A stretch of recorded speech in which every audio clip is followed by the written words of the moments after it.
குடும்பத்தை வச்சு கொள்ளையடிக்கிற உங்களுக்கே இவ்வளவு இருந்தா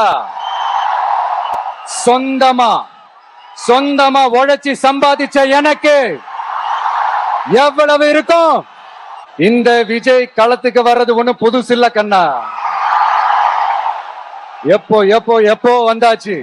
மக்களை பார்த்து சிரிக்காத, மக்களை பார்த்து கையசைக்காத, இப்படி எல்லாம். ஐயோ நானும் என்னவோ ஏதோ நினைச்சேங்க. செம்ம காமெடியா இருக்குங்க. I'm just enjoying like anything. நேரடியாவே கேட்கிறேன், சிஎம் சார் மிரட்டி பாக்குறீங்களா? அதுக்கு இந்த விஜய் ஆள் இல்ல சார், அதுக்கு நாம ஆள் இல்ல சார்.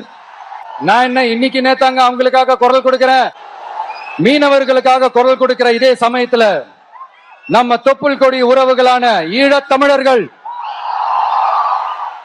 அவங்க இலங்கையில இருந்தாலும் உலகத்துல எந்த மூலையில இருந்தாலும் தாய்ப்பாசம் காட்டின தலைவனை இழந்து தவிக்கிற அவங்களுக்காகவும் குரல் கொடுக்கிறது, அவங்களுக்காகவும் நிக்கிறது நம்மளோட கடமை இல்லையா?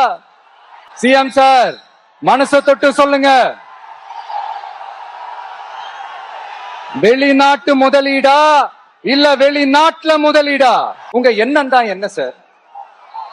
நான் அவங்கள பார்க்க கூடாது, அவங்களோட பேசக்கூடாது, அவங்க குறைகளை கேட்க கூடாது, அவங்களுக்காக குரல் கொடுக்க கூடாது, என்னதான் சார் உங்க எண்ணம்?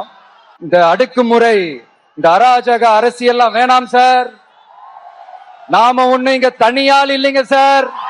மறுபடியும் சொல்றேன், 2026ல ரெண்டு பேருக்கு நடுவுல தான் போட்டியே. ஒண்ணு இன்னொன்னு இந்த பூச்சாண்டி வேலையெல்லாம் காட்டுறதை விட்டுட்டு தில்லா கெத்தா நேர்மையா எலெக்ஷனை சந்திக்க வாங்க சார். பாத்துடலாம் சார். உங்க டிவிக்கு ஆட்சி அமையணுமா? சத்தமா கேட்டுச்சா மை டியர்? ஏன்பா நான் தான் அப்பவே சொன்னல, அவருக்கு ஆசையா பாசமா கூப்பிட்டா பிடிக்க மாட்டேங்குது. ஏன்பா மறுபடியும்? கேட்டுச்சா சிஎம் சார்? இந்த போர் முழக்கம் உங்களை ஒரு நிமிஷம் கூட தூங்க விடாது, துரத்திக்கிட்டே வரும். கான்பிடண்டா இருங்க, நல்லதே நடக்கும், வெற்றி நிச்சயம். மீண்டும் சந்திக்கும் வரை நன்றி, வணக்கம்.